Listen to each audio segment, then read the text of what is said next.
Fui pregar numa igreja muitos anos atrás. Preguei sábado à noite, preguei domingo pela manhã e iria pregar domingo à noite. Quando terminou o culto domingo pela manhã, o pastor, ele já dorme no Senhor, sofreu um acidente alguns anos depois. Ele me disse assim: tem uma irmã aqui na minha igreja, ela é muito crente, Deus usa ela demais. O que foi de profecia, de revelação, é incrível, Josué. Onde ela impõe as mãos, a pessoa é curada. É dirigente do meu círculo de oração. E essa mulher entrou num estado de depressão que não sara.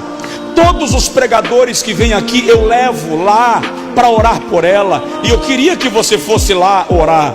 E o pastor resolveu me levar para orar antes do almoço. Irmão, depois de uma pregação, você tem fome para comer pedra cozida com sal. Com fome, eu fico num estado de impaciência que só a misericórdia do rei. Lá vou eu com fome orar por essa mulher. Quando eu cheguei na casa daquela irmã, você viu um ambiente sujo, mal cheiroso, cheiro de sujeira, de casa abandonada mesmo. Ela estava sentada numa poltrona, com os panos velhos lá forrando a poltrona, quase atrás da porta, tesa, olhando por nada, os olhos fitos em algum lugar, sem piscar. O marido dela saiu do quarto para nos receber, com a barba por fazer, umas caspas caindo no ombro, na camisa. Você vê que o cara estava com o suor vencido, estava um estado de abandono na casa. E o pastor disse para ela: eu trouxe o pastor Josué para orar pela senhora. E eu saudei com a paz do Senhor. Ela não respondeu. Fiz a oração por ela, e fiz aquela oração cheio de autoridade: o Senhor é poderoso para mudar o quadro, a tua serva. E quando eu terminei de orar, ela permanecia na mesma posição, não piscava os olhos, não mudava a direção. O seu foco era o nada. Conversamos um pouco. O pastor começou a cantar um hino que diz assim: pelo mundo brilha a luz desde que morreu Jesus, pendurado lá na cruz do Calvário. Terminou de cantar o hino, eu querendo ir embora. Eu ainda lembro da cena, eu estava querendo ir embora. Eu fui saindo e o pastor disse: não, vamos fazer mais uma oração. Aí lá vou eu, faço mais uma oração. E o pastor agora me ajudou orando, ergueu a voz. Ele era um homem de Deus muito sério, muito querido, orando comigo. E a mulher permanecia tesa, olhando para o nada, e nada acontecia. Eu parei a oração, fiquei ali, e o pastor ficou meio que fazendo uma pregação reflexiva, tentando orientá-la de alguma maneira, dando uma palavra. E eu me afastei um pouco e fui para o hall de entrada da casa. Quando eu estava no hall de entrada da casa, eu estava fazendo o que a maioria dos crentes fariam nessa circunstância: Deus, por que o Senhor permite isso com um servo teu? Porque isso acontece com um crente. A mulher dirige o círculo de oração. O Senhor usa a mulher para profetizar. O Senhor usa a mulher para curar enfermos e deixa ela entrar num estado de depressão nesse nível. Muito questionando, de repente caiu em cima de mim uma informação. Caiu como se fosse uma laje desabando na minha cabeça. E quando aquilo caiu, eu tomei um choque. E no choque que eu tomei, eu voltei e disse para o pastor: espera um pouquinho. E olhei para a irmã e disse assim: Deus nunca lhe usou. Ele acabou de me dizer que ele nunca profetizou na sua boca.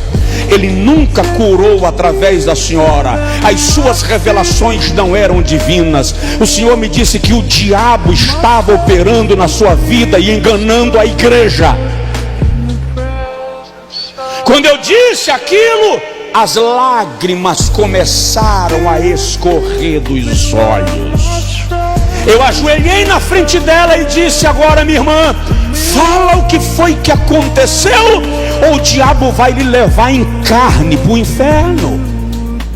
Aí ela abriu a boca, começou a tremer os lábios, mexeu a mão e ela disse: eu queria muito ser usada por Deus.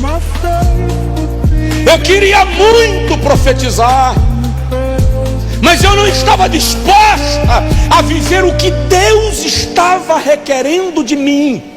E um dia, numa madrugada, ela disse: me apareceu uma entidade maligna. E ela disse assim: e eu sabia que era um demônio. E ele me disse: eu vou lhe usar com tudo que você quer. Em troca, eu quero o seu casamento e a vida do seu filho. E ela disse assim, e eu concordei. Daquele dia em diante, ela era a profeta da cidade. Quando ela terminou de falar, eu levantei, me afastei e disse: esse assunto é com a senhora e Deus. Eu não vou orar pela senhora, eu não vou interceder pela senhora, eu vou me afastar. É a senhora quem ora. Eu vou inclusive dar uma margem de distância, porque se Deus quiser mandar um raio e lhe matar, Ele não vai me chamuscar. Se resolva com Deus. Me afastei e voltei a cantar com o pastor. Essa mulher ajoelhou e começou a clamar, e começou a pedir perdão, e começou a gritar. Ela arrancava aqueles trapos de cima do sofá velho, gemia, chorava. Enquanto ela gemia e chorava, de repente a graça de Deus tomou conta daquela sala, e ela começou a falar em línguas estranhas, agora sim, do Espírito Santo. Nós estávamos lá para discernir, e sabíamos que era o Espírito de Deus que havia recebido sua oração.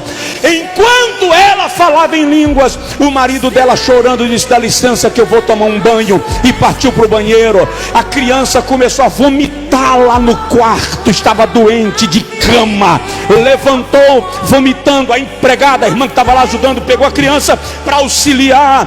Para a honra e glória do nome de Jesus, nós fomos almoçar mais de 3 horas da tarde, mas à noite aquela família estava na igreja dando glórias e louvores a Deus.